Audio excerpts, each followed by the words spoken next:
नमस्कार दोस्तों, स्वागत है आपका अपने यूट्यूब चैनल के कोचिंग सेंटर में। आज के इस वीडियो में हम लोग देखेंगे जो आप लोग का 25 फरवरी को जो आप लोग का क्लास 10th का जो एग्जाम होने वाला है उसका मोस्ट इंपॉर्टेंट क्वेश्चन लेके आ चुके हैं। और जो यदि इस वीडियो को देख रहे हैं तो आपके ग्रुप में आपके डिस्क्रिप्शन में वीडियो के डिस्क्रिप्शन में व्हाट्सएप ग्रुप और टेलीग्राम ग्रुप पर लिंक होगा, उससे जरूर जाकर ज्वाइन कीजिए।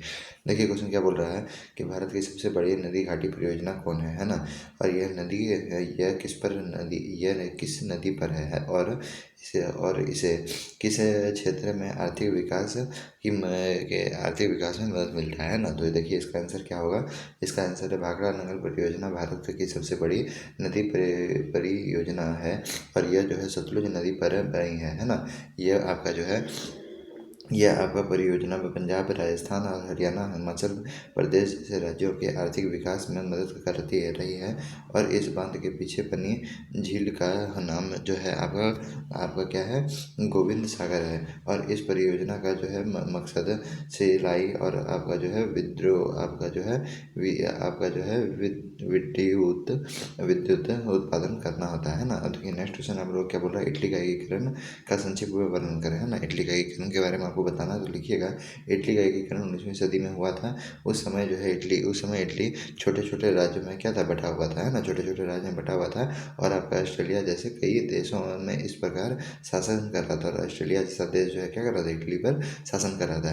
अब देखिए एकीकरण के लिए इटली में नेताओं ने मिलकर काम किया, सब नेता मिले काम किए। इसमें 3 प्रमुख नेता थे। कौन कौन थे, तो मैथ्सनी थे, काबूर थे और आपका जो है गैरी बोल्डी थे है ना। तो देखिए मैथ्सनी ने लोगों को एकता फिर उसके बाद भावना को जगाया और लोगों के साथ जो है मिलकर उन्हें यंग इटली नाम की संगठन से बनाया, यंग इटली संगठन बनाया है ना। यंग इटली संगठन में सबको जोड़ा और सब में एकता लगाया। गैरीबोल्डी ने दक्षिण इटली में सैनिक अभियान जो है क्या किए, चलाए और इसे अब उत्तर के साथ मिलाने का मदद किया है ना। और यहाँ पे आपको बताया है अरीब। अब फिर उसके बाद आखिरकार अथक प्रयास और जो है संघर्ष के बाद जो 1871 में इटली संयुक्त राष्ट्र बना। और जो है रोम इटली का राजधानी हुआ है ना। रोम इटली का क्या बन गया, राजधानी। नेक्स्ट क्वेश्चन देखिए क्या बोल रहा है कि कृषि की जो है परिभाषा दीजिए है ना। कृषि की परिभाषा दीजिए। भारत में कृषि के लिए कौन सी भौगोलिक सुविधाएं प्राप्त है ना। भारत में कृषि के लिए कौन सी भौगोलिक सुविधा प्राप्त है आपको बताना है। तो कृषि जो है, एक कृषि का मतलब है कि जमीन पर खेती करना और पशुओं पालन और फसल उगाना है ना। ये कृषि का मतलब होता है। और यहाँ पे देखिए, यहाँ पे आपको बताया है कि इसके लिए भौगोलिक सुविधा है। यहाँ पे भारत में भौगोलिक सुविधा क्या क्या है, तो यहाँ पे बताया कि भारत में कृषि योग्य भूमि मात्र कितना 16 करोड़ हेक्टेयर है ना, मात्र 16 करोड़ हेक्टेयर है। और यहाँ पे बताया आपका जो है भूजल कुआं और से करीब 3 करोड़ हेक्टेयर और नहरों के करीब 2 करोड़ हेक्टेयर जमीन।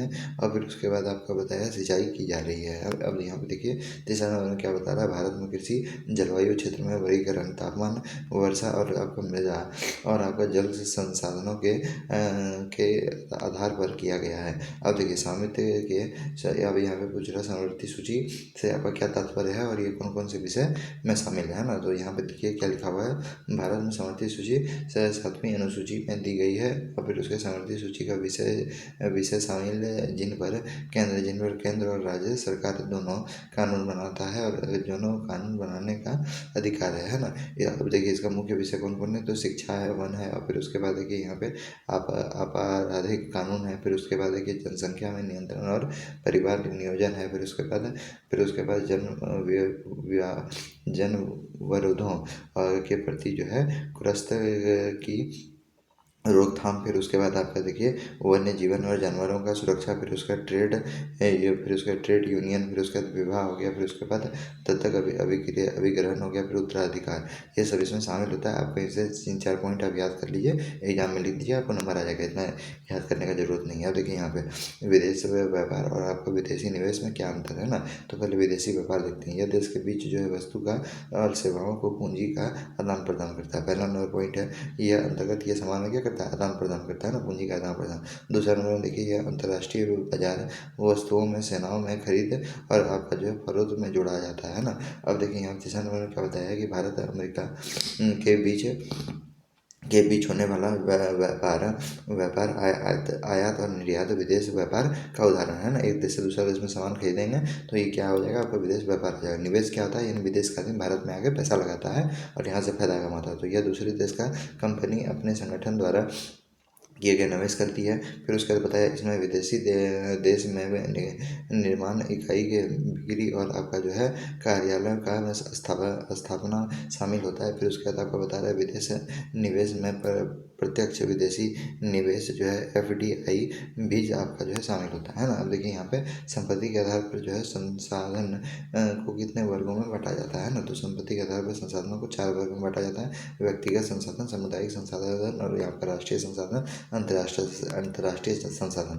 देखिए ये क्वेश्चन पूछा है, इतना टफ लिख सकते हैं आंसर, लेकिन थोड़ा सा बड़ा करके लिखिए क्योंकि ये 3 नंबर वाला क्वेश्चन है। वीडियो में जितना भी क्वेश्चन दिख रहे हैं वो 3 नंबर वाला है, तो थोड़ा सा बड़ा करके क्या लिखेंगे, सब छोटा छोटा परिभाषा लिख देंगे। जैसे व्यक्तिगत संसाधन है तो ये संसाधन किसी विशेष व्यक्ति के संगठन स्वामित्व में होता है, जैसे घर दुकान आपका हो गया ये सब। अब सामुदायिक संसाधन क्या होता है, ये संसाधन समुदाय का स्वामित्व होता है ना, जैसे सब कोई घूम सकता है, जैसे पार्क हो गया, मंदिर हो गया, पिकनिक स्पॉट हो गया, सब जगह। अब देखिए राष्ट्रीय संसाधन क्या होता है, यह संसाधन किसी देश या राष्ट्र का स्वामित्व होता है ना, किसी देश इसके अंदर जो है जैसे होगा, जैसे नदी हो गया, वन हो गया, खनिज हो गया, है क्या नहीं, इसका देश होता है मालिक। अब देखिए अंतर्राष्ट्रीय संसाधन क्या होता है, राष्ट्र की सीमा के बाहर जिस भी दूसरे देश का स्वामित्व होता है, इसके अंदर क्या होता है, दूसरे देश का स्वामित्व होता है, जैसे समुद्र में है ना। अब देखिए यहाँ पे क्या होता है, नेक्स्ट क्वेश्चन देखिए, तृतीय क्षेत्र किस प्रकार जो है प्राथमिक क्षेत्र और द्वितीय क्षेत्र सहायता प्रदान करता है। तो लिखिएगा तृतीय, प्राथमिक और द्वितीय क्षेत्र सेवाएं देकर मदद करता है।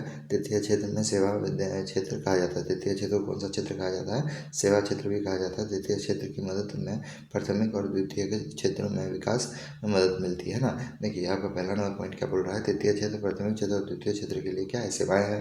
तृतीय क्षेत्र उत्पादन और प्रक्रिया के लिए सहायक करता है। फिर उसका तीसरा नंबर में देखिए क्या लिखा हुआ है कि तृतीय क्षेत्र जमीन की जीवन की गुणवत्ता बढ़ाने के लिए जो सेवाएं प्रदान करता है। तृतीय क्षेत्र जो है अंतिम उपभोक्ताकर्ताओं के लिए सेवाएं प्रदान करता है ना। अब देखिए जोसेफ मथुसेनी के बारे में कुछ टिप्पणी लिखना है, ठीक है। तो देखिए लिखिएगा जोसेफ मथुसेनी का जन्म 22 जून 1807 में हुआ था। ये आपका जो है कार्बोरिक के गुप्त समाज के सदस्य थे, है ना। 24 साल में इसको जो है देश निकाला दे दिया गया था, है ना। यहाँ पे देखिए लिखा हुआ है कि आप लोगों को क्या दे दिया गया था, देश निकाला दे दिया गया था इसको 24 साल में।